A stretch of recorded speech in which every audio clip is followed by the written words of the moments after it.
மருந்தகங்களின் முறையான ஆய்வுகள் தொடர்ச்சியாக செய்யப்படுவதை அரசு உறுதிப்படுத்த வேண்டும் என்று சீமான் கூறியுள்ளார். நாம் தமிழர் கட்சியின் தலைமை ஒருங்கிணைப்பாளர் சீமான் வெளியிட்டுள்ள அறிக்கையில் தெரிவித்திருப்பதாவது: காஞ்சிபுரத்தில் இயங்கி வரும் தனியார் மருந்து நிறுவனத்தில் தயாரிக்கப்பட்ட இருமல் மருந்து 20 பிஞ்சு குழந்தைகளின் உயிரை பறித்துள்ள கொடுந்துயர நிகழ்வு பெரும் அதிர்ச்சியும் மிகுந்த மனவேதனையும் தருகின்றது. மருத்துவ கட்டமைப்பில் வட மாநிலங்களை விட முன்னேறி முதலிடத்தில் இருக்கிறோம் என்றெல்லாம் தற்பெருமை பேசும் திராவிட மாடல் திமுக ஆட்சியில் தமிழ்நாட்டின் காஞ்சிபுரத்தில் தயாரிக்கப்பட்ட இருமல் மருந்து பிஞ்சு குழந்தைகளின் உயிரை பறித்தது உலக அளவில் மிகப்பெரிய தலைக்குனிவை ஏற்படுத்தியுள்ளது. ஸ்ரீ சான் பார்மா நிறுவனத்தின் கோல்ட்ரிஃப் இருமல் மருந்தில் தொழிற்சாலைகளில் பயன்படுத்தப்படும் புரோப்பிலீன் கிளைக்கால் அளவுக்கு அதிகமாக சேர்க்கப்பட்டிருந்ததே 20 இளந்தளிர்களின் இன்னுயிர் பறிக்கப்பட்ட முதன்மை காரணம் என்பது தற்போது விசாரணையில் உறுதிப்படுத்தப்பட்டுள்ளது. இதனைத் தொடர்ந்து ஸ்ரீ சான் பார்மா நிறுவனத்தின் உரிமையாளர் மத்திய பிரதேச காவல்துறையால் கைது செய்யப்பட்டுள்ளார். தமிழ்நாடு மருத்துவ கட்டுப்பாட்டு இயக்ககம் நடத்திய ஆய்வில் அந்த நிறுவனத்தில் 14 ஆண்டுகளாக எந்த சோதனையும் நடத்தப்படவில்லை என்பது வெளிச்சத்துக்கு வந்துள்ளது பெரும் அதிர்ச்சி அளிக்கிறது.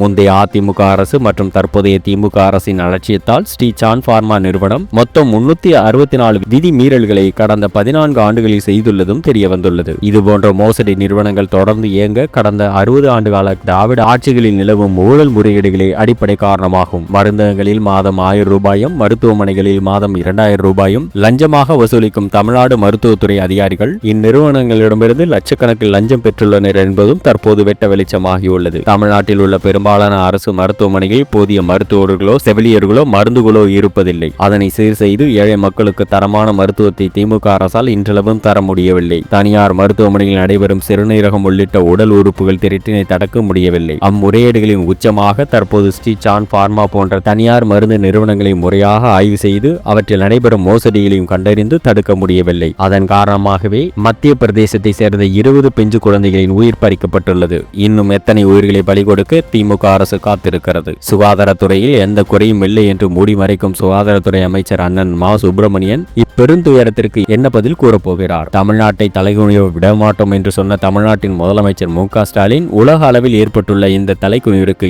என்ன பதில் கூறப்போகிறார்? இதுதான் எந்த கும்பனாலும் குறை சொல்ல முடியாத திராவிட மாடல் ஆட்சியா? ஆகவே 20 குழந்தைகளின் உயிரிழப்புக்கு காரணமான ஸ்ரீ சான் பார்மா நிறுவனத்தினை தடை செய்து குற்றவாளிகள் மீது கடும் சட்ட நடவடிக்கை எடுக்க வேண்டும் எனவும் எதிர்காலத்தில் இதுபோன்ற பெருந்துயரங்கள் நிகழாமல் தடுக்க தமிழ்நாடு முழுவதும் இயங்கும் மருந்து தயாரிப்பு நிறுவனங்கள் மற்றும் மருந்தகங்களின் முறையான ஆய்வுகள் தொடர்ச்சியாக செய்யப்படுவதை தமிழ்நாடு அரசு உறுதிப்படுத்த வேண்டும் எனவும் வலியுறுத்துகிறேன். இவ்வாறு அதில் தெரிவித்துள்ளார். மேலும் செய்திகளுக்கு எங்கள் பிஹைண்ட் மீ நியூஸ் சேனலோடு இணைந்திருங்கள்.